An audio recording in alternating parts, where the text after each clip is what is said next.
Welcome to TradeTheMBI.com. This is John. This report is for the 10th of July, and just like we talked about the other day, without any resistance between, well, literally the best you had was the stop, short stop that was mentioned right here from a daily. If we go ahead and click this, we can see what that number was, 67.50. So once you get above that, there isn't anything until the 100%, which is exactly right what we've moved up to.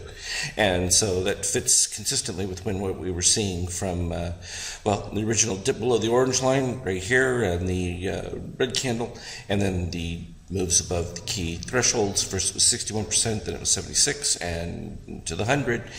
And we had cyan under red as well. Though we're starting to see some shorts activating, which actually will help get to the highs with that straight trajectory of the DOC red. It's been nice. But this will be the third day of positive extreme activity. So we can see the algos kicked in. They started it just as we got above the 61 when we transitioned right here. They started to push. They clearly became active at this particular point and have really driven this to where we're looking at right now. So interesting that we're looking at both at the same 100% level, though the NQ has performed percentage-wise better. It's from the Fibonacci standpoint, or in our case we call it the Morganacci, right in line with each other. Are we looking at a situation where we might see a little bit of easing? Probably as we hit that 100%, there's going to be some subtle rejection. But we have to look at what takes place intraday to see if that's going to do it. The euro, again, hitting against this broader zone right here, right around the 179 range. Just got to get well past it. But we talked about this. The declining highs are going to draw price up, but the faster they decline, the lower those values get. And so that dropping 50% is going to get closer and closer to the key top point right here, and then that will become the new shift. Though we've seen shakeout considerably improved, and it's been a steady improvement, and we love talking about this one because it became so clear on this dip down here that we had a much higher DOC red with the crossover.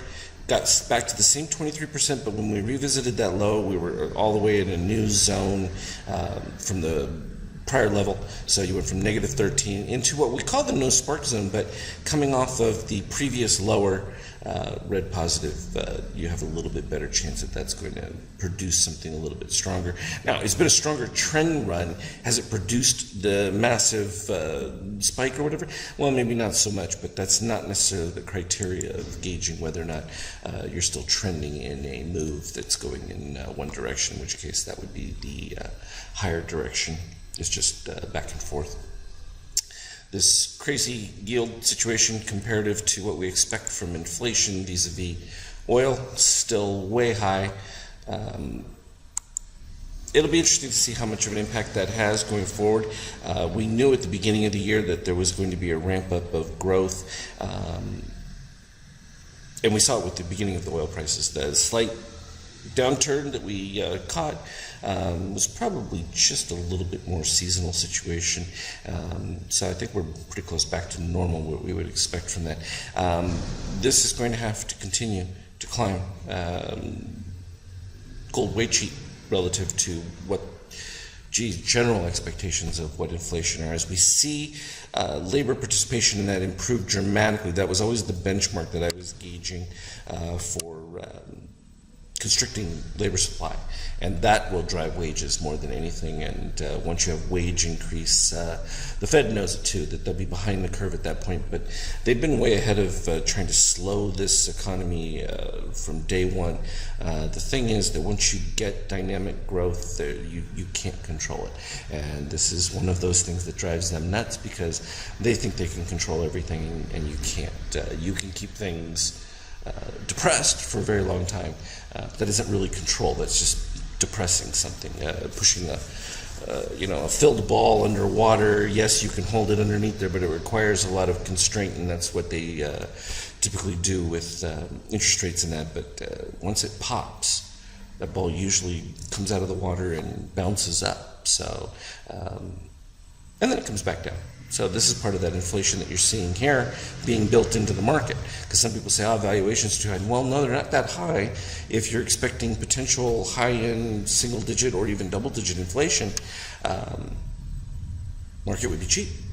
So keep that in mind. Now, we were talking about some of these dots and the best way to incorporate some of them. So we've been in this long run here of very bullishness over these last few days where we've been capturing some of these red dots, which are just the positive extremes. And the yellow represents the move, the yellow. You'll see a few yellow dots that'll pop up just before it gets into that range.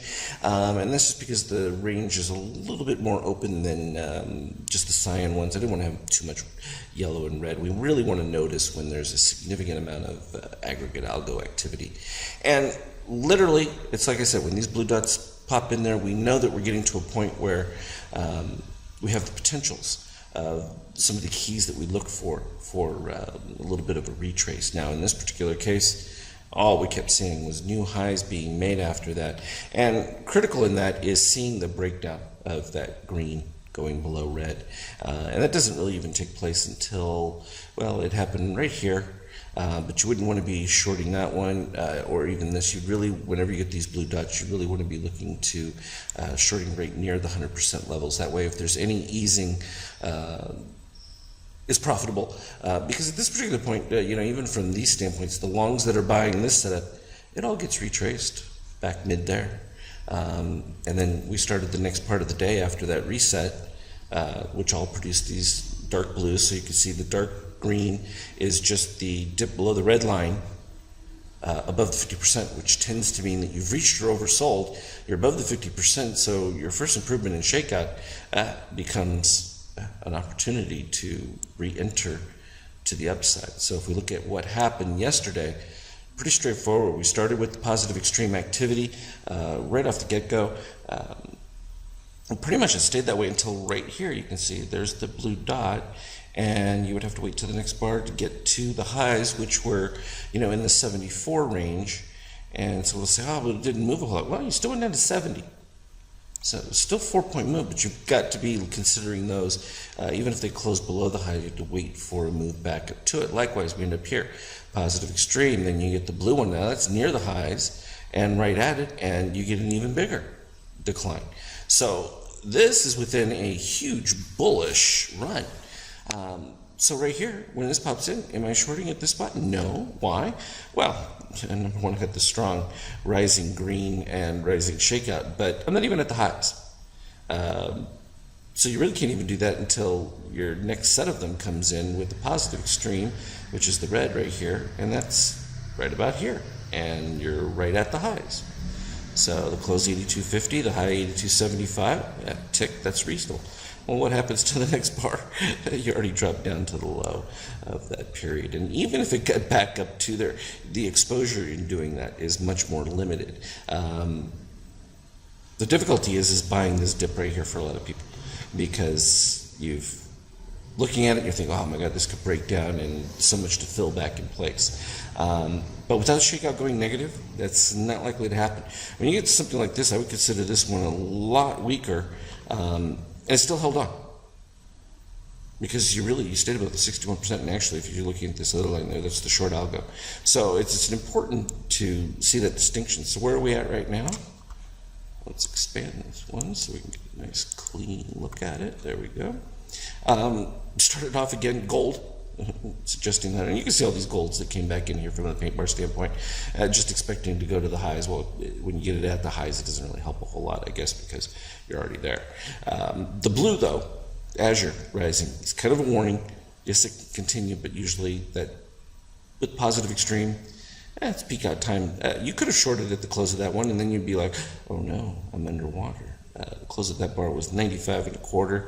Then we shot up to 97, but you can see that it already dipped back down to, 87 ranges in that.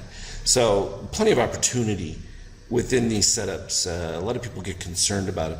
The issue is they try to jump in a little too soon, and that gets to be a little problematic. You don't have these opportunities with red DOC above 7.5. It doesn't happen that often. Usually when they get there, you can get some trailing across, but often you're going to get some type of backfill retrace. So I think that kind of gives a better idea, and particularly we love to look at the conglomerates. When you see large clusters of them, you know that you're likely to see some counter event to it, and that's just because of the imbalance that's created.